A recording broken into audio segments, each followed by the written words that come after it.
పేలాల పిండి రెడీ అయిపోయింది. మనం దేవుడికి తులసి దళంతో నైవేద్యం పెట్టుకోవడమే. అదే పొడిలో మనము నెయ్యి వేసి లడ్డు ఇలా చుట్టేసుకుంటే అయిపోతుంది. ఇది కూడా బాగుంటుంది, ఇలా టేస్టీగా పిల్లలకి ఇవ్వడానికి తినడానికి. ఇవేమో జొన్నలు, రొట్టె గాల్చే జొన్నలే నేను ఇంట్లో వాడుతూ ఉంటాను రొట్టెకు. అవే జొన్నలు 2 సార్లు వాటర్తో కడిగి పొడి బట్టతో క్లీన్గా తేమ లేకుండా తుడిచి తర్వాత ఇలా హీట్ ఎక్కిన తర్వాత పెన్నము దాంట్లో వేయించేది. వేయించేటప్పుడు పువ్వుల్లాగా వస్తాయి కదా, అవి చిటపట అనేటప్పుడు కొద్దిగా మూత అలా పెట్టుకొని కలుపుతూ ఉండాలి, లేకపోతే కన్నా మనకు మాడిపోతాయి. ఇలా చిటపట అనుకుంటూ చూడండి ఎలా వస్తున్నాయో. ఇలా లాస్ట్లో కొద్దిగా జొన్నలు అవి మిగులుతాయి కదా, అవి కూడా వేగింటాయి కాబట్టి ఒట్టి పూల్లాగా వచ్చినట్టు అయితే మనకు కొద్దిగా ఇది పౌడర్ సరిగా ఉండదన్నమాట, పొట్టులాగా ఉంటుంది. ఈ 2 కలిపేసామనుకో చాలా బాగుంటుంది. కొత్త వాళ్ళైతే వీడియో చూడండి లాస్ట్ వరకు, సబ్స్క్రైబ్ చేసుకుని లైక్ చేయండి, మర్చిపోద్దండి. లైక్ చేయడం ఎవరు లేదు, చూస్తున్నారు కానీ వీడియో.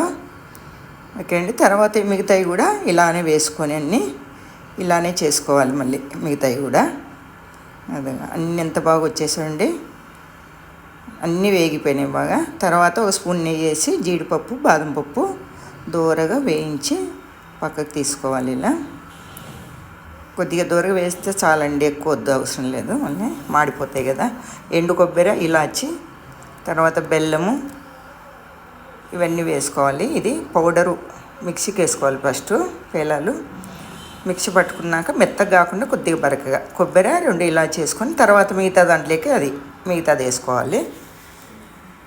బరకగా పట్టేసుకున్నాం కదా, ఇప్పుడు ఎక్కువ మెత్తగా లేకుండా మిగతాది కూడా అలానే పట్టేసుకోవాలి. మళ్ళీ తర్వాత బెల్లం కప్పుకి కప్పు తీసుకున్నాను. కరెక్ట్ స్వీటు సరిపోతుంది తినే వాళ్ళకైతే. స్వీట్ తక్కువ కావాలనుకునే వాళ్ళు 30 వేసుకుంటే సరిపోతుంది. మెత్తగా దంచుకోవాలి, తురుము పట్టుకోవాలి.